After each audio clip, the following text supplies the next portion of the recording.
We're back. It's the next morning. The electrician hasn't gotten here yet. It's a little bit before 8. You can probably see on the clock on the wall there. He should be here about 8 o'clock. So let me show you what I've done to prep. Welcome to 3D Accuracy, where I'll talk about 3D printing, 3D product design, and 3D injection and die-cast mold design.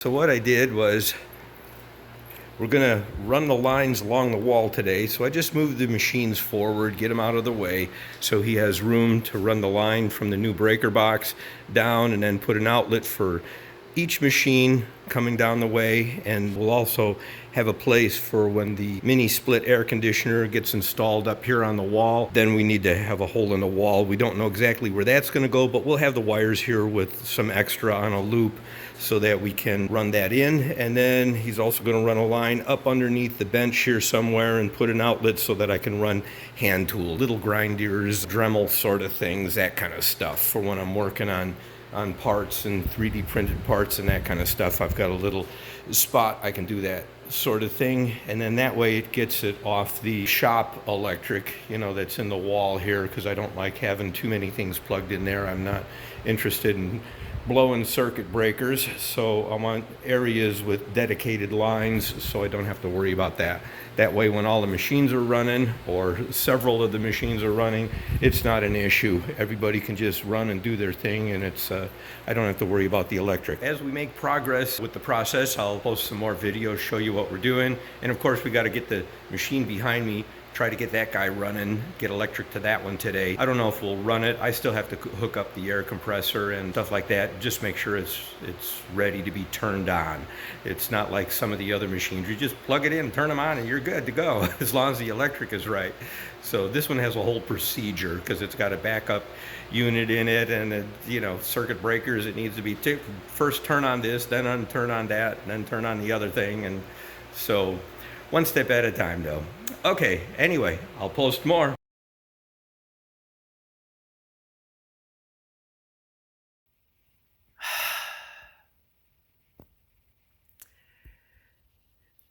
Have you ever had one of those days?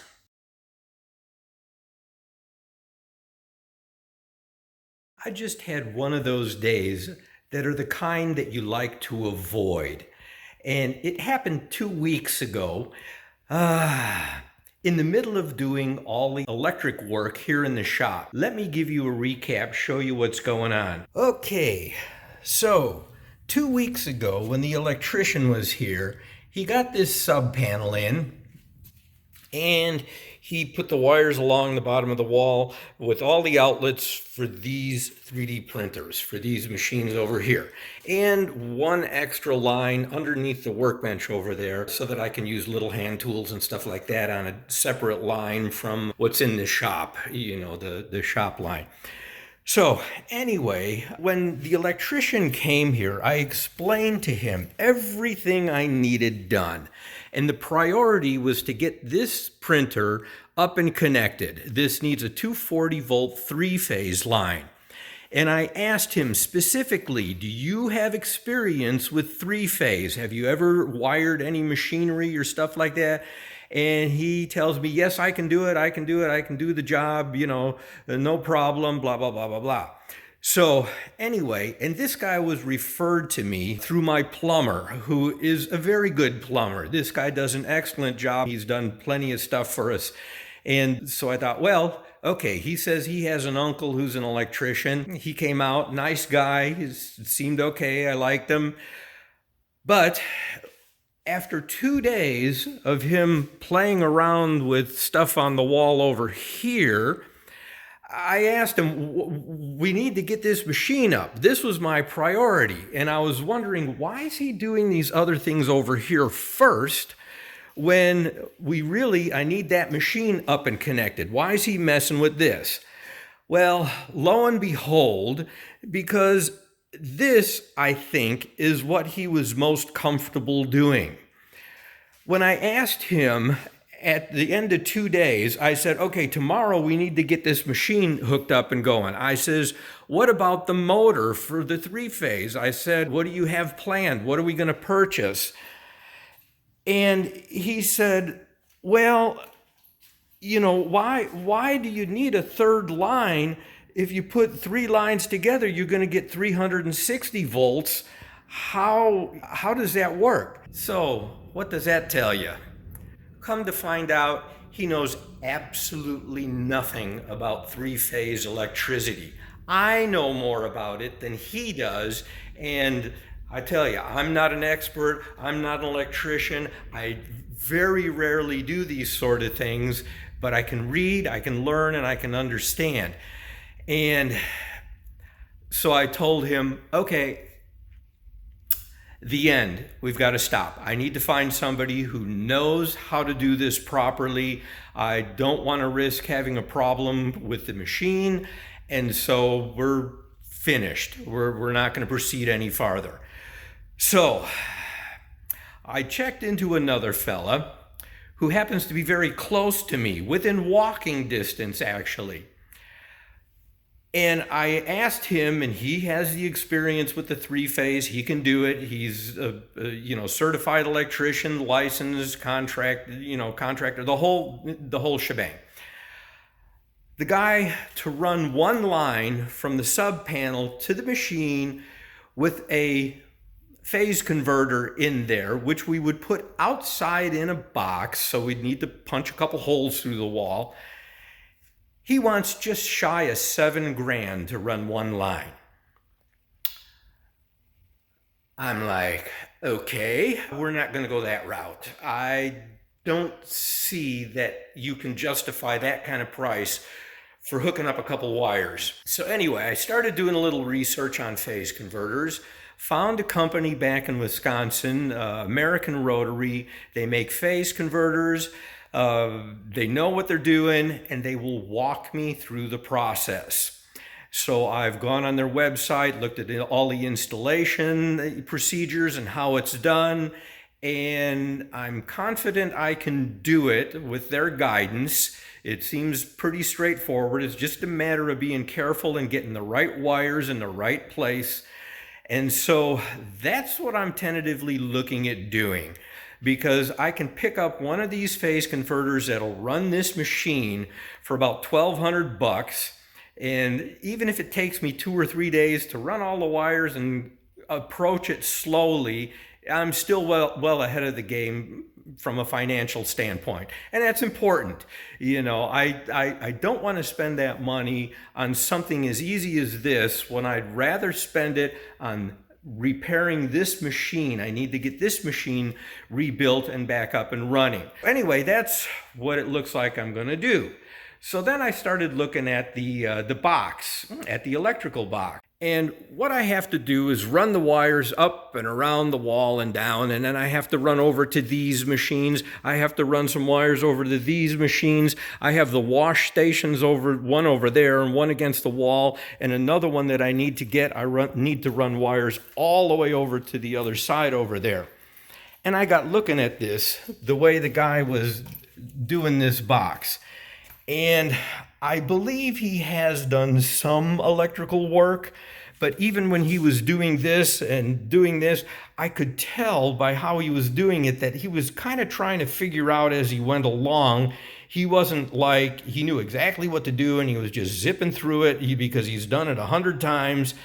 So I think this guy wasn't an electrician. He was a handyman who was doing some electric work on this side. And so I'm glad I separated myself from that situation. But I got looking at the way he was doing this, and I explained to him all the things I need to do with this electrical box, all the things I need to have electricity to. Now, he was mentioning something about, you see, now this is live, but this is hooked up and live, so I'm not putting my fingers in there. See, I'm way far away. I'm a good 8 inches away at least. I'm just pointing in that direction.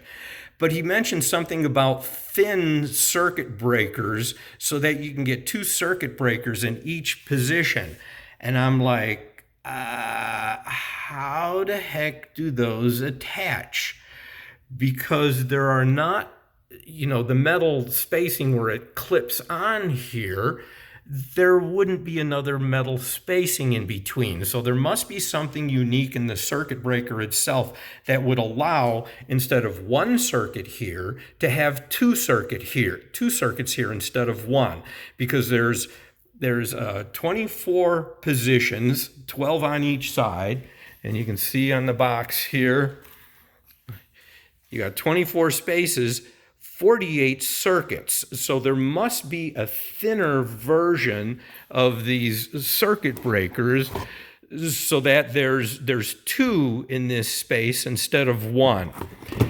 And now I don't know that to be correct yet. I have to see if I can find those circuit breakers, because if that is not the case and I have to use these standard width circuit breakers, there's no way this breaker box is large enough to run all the lines that I want to do. I'm 5 short just with this configuration, and I'd be 8 short with 3 other machines I'd like to eventually have in here that also need to be wired into this box. So I got to check and see, and then I need to redo this. I've got 3 machines that are 240 volt, and I've got one line here that's going to go for the air conditioning, needs to go through the wall to the air conditioning. I'm going to put a mini split unit up on the wall and have the other section, the other condenser unit outside, and that's 240 volts also.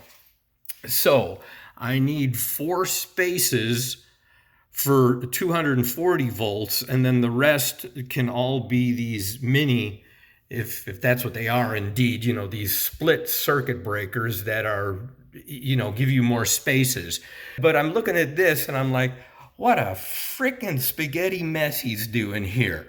You know, how come you're running wires in on the bottom and then you're going up on top and you're starting on top with all your wiring? Why didn't he start from the bottom and worked his way up so that the other lines that are coming from the top can now start from the top and work down instead of crossing over all those wires in here? Because everything that's coming in from the bottom here being connected on top, now all the stuff coming from the back, it's going to be looped over. Plus, it's a waste of wire. I mean, you know for sure you've got, you know, these wires could have been down here, and then the ones that come from the top would have been shorter instead of having to come all the way to the bottom positions. So I'm like, what, you know, I could tell he did not plan this out as far as what wires are running from across the shop where, need to go where. So what I'm going to do, I may pull all this out and reconnect it, redo it. I've got to think about that. What I'm going to do is establish a plan. I'm going to measure everything to see how much wire I need to run from this machine up the wall, across the ceiling, back across this wall, down to the breaker box. I'm going to measure and, you know, give a couple of feet extra so that I've got enough to play with, but I'm going to plan out the wire. I want to have a battle plan. I don't just want to have a bunch of wire and start rolling it out and nailing it to the wall and yahoo, let's go ahead and see where this goes, you know. Don't want to do that. Don't want to do that. That's how you end up with a big spaghetti mess, and I want to avoid that. I hope you really enjoyed this video. If you're ever in need of 3D product design, 3D injection mold design, 3D die-cast mold design, or 3D printed prototypes or production parts, please feel free to contact me. You can find contact information in the video description. I look forward to hearing from you and to being of service to you. Thank you for watching. As always, I appreciate it. See you on 3D Accuracy's next video.